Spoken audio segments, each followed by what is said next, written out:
Everybody. We're going to do a little bit of an algebra review, actually. And this is something just average rate. In other words, if I if I drive, let's see, oops, oh, I don't want that.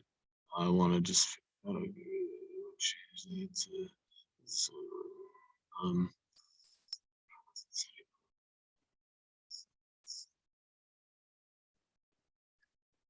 so if I'm driving from San Diego to San Francisco, and I leave, so I'm driving from San Diego to San Francisco, and I leave at let's say 12 noon and arrive at, oh, I don't know, how far is it? 500 miles, 500 miles. Let's just say, I don't know, 7 p.m. I have no idea if that's how long it takes. At 7 p.m. And it took me, and the distance is 500 miles.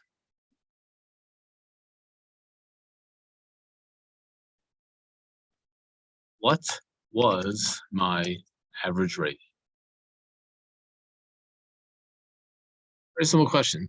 So basically, I'm sure you know that I traveled 500 miles, 7 hours. We all know that distance equals rate times time, and I traveled, which means that rate equals distance divided by time, which means that my rate is going to be equal to 500, which is my distance, divided by 7, which is how many hours it took. And there you go. And that's the average rate. So what I'm looking at here, if you think about it, I'm looking at the start time. Let's look at another type of example. I have a function f, and f of 1, oops, f of 1 is equal to 17, and f of 5 is equal to 31. What is the average rate? Oops, average rate of change of the function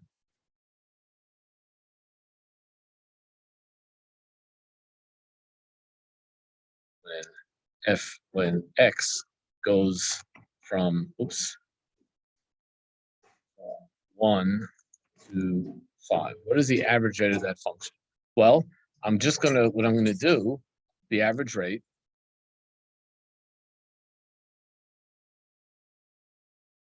is going to equal to the change in the function itself. So I'm going to look at f of 5 minus f of 1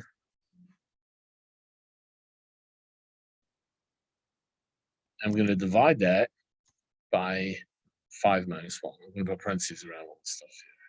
So, okay, let's put some parentheses here.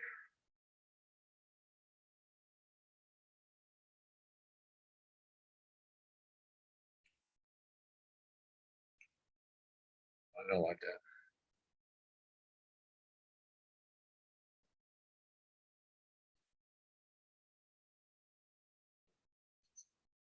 Now this is equal to, it's going to be equal to 31 minus 17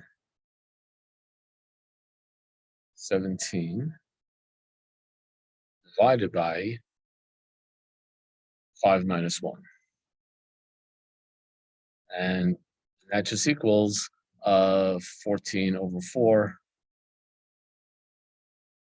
which reduces to 7 over 2. Now, in both of these problems that I just gave you,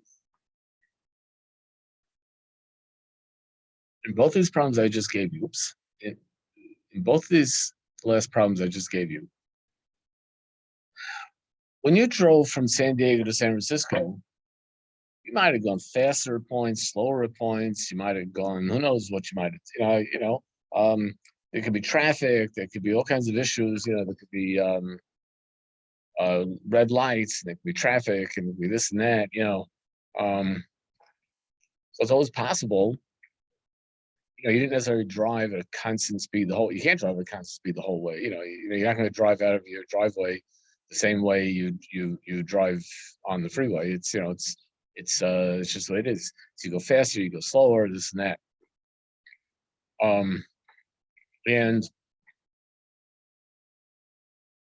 But I wasn't asking for the rate. I mean, like the speed and the velocity, whatever you want to say. I wasn't asking for the rate at any specific time.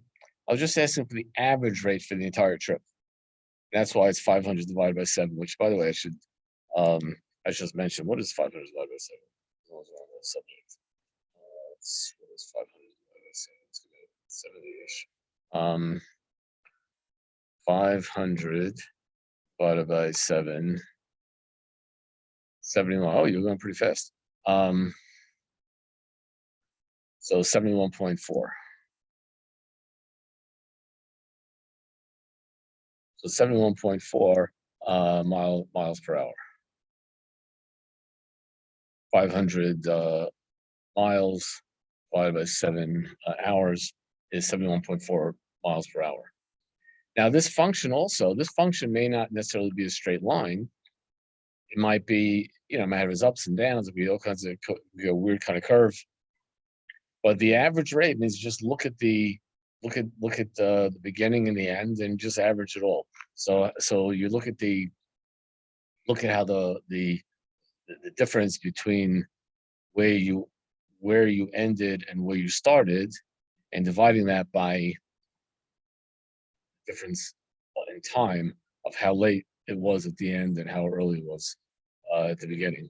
So that's the average rate. So the average rate is really winds up being the distance divided by time.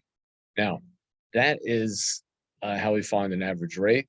And let me give you another example. Okay.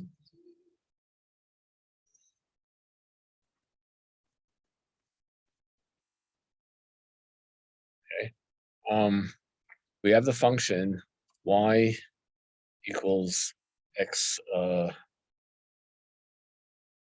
squared.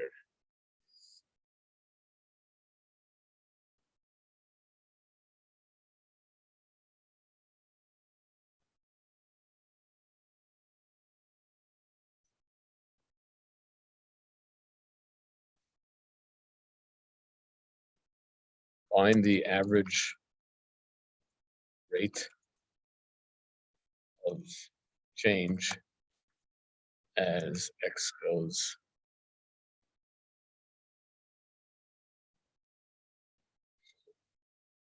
for 2. Okay. Well, this is going to equal 9 squared,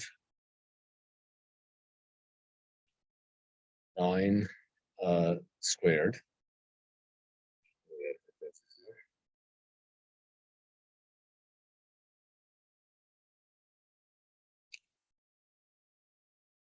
9 squared minus 4 squared, because that's what my f function is. That's f of, that's I'm going to spell this out precisely. F of this is going to equal f of 9, well, and I'm dividing it by 9 minus 4. 9 minus 4, and that comes out to be 81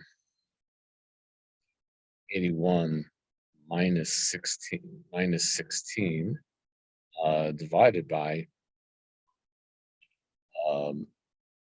well, 9 minus 4, which is 5. And that comes out to be 81 minus 16 is 81, 71. Look at that, 65. I like that. 65 divided by 5, which is 13. And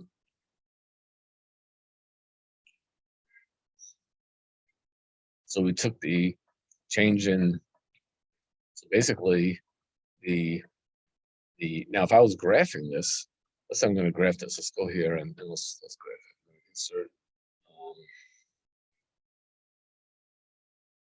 show you something kind of cool and interesting.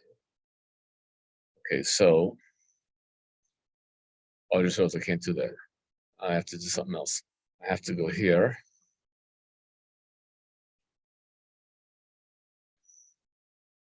Okay, I'm going to take my fancy pen now. Now I'm going to, now here we have,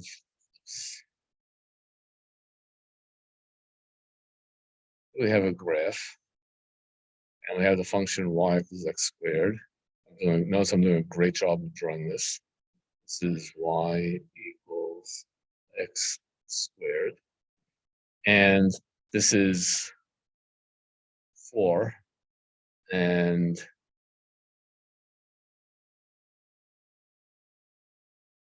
that's 9. And that's 16. Oh boy, I'm doing a horrible job of this. This is like so bad. Okay, I'm gonna get rid of this. Well, I don't know what to do. I hate when that's the problem when you do live TV. That is the problem when you do live TV. Well, I'm sure it won't really work that good. I'm gonna have to redo this whole drawing. Sorry about that, folks. That's what happens when you do live TV.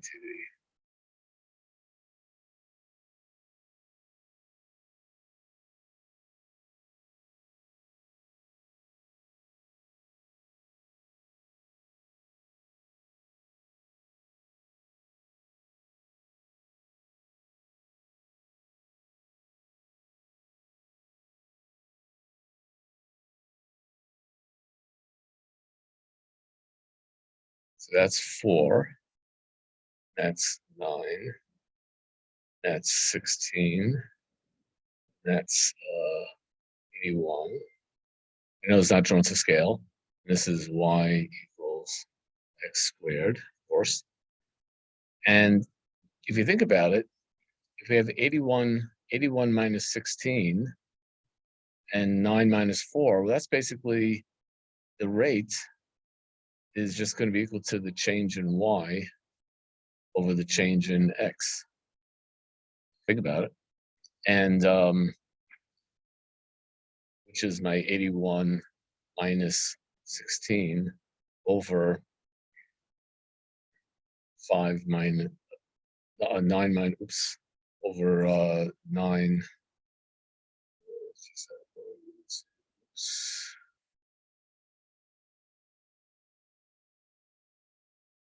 over 9 minus 4.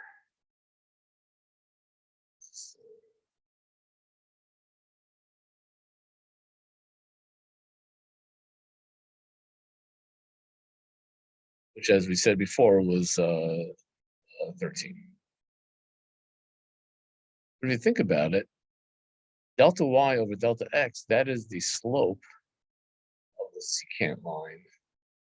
If I have a secant line, I'm going to write over here secant line.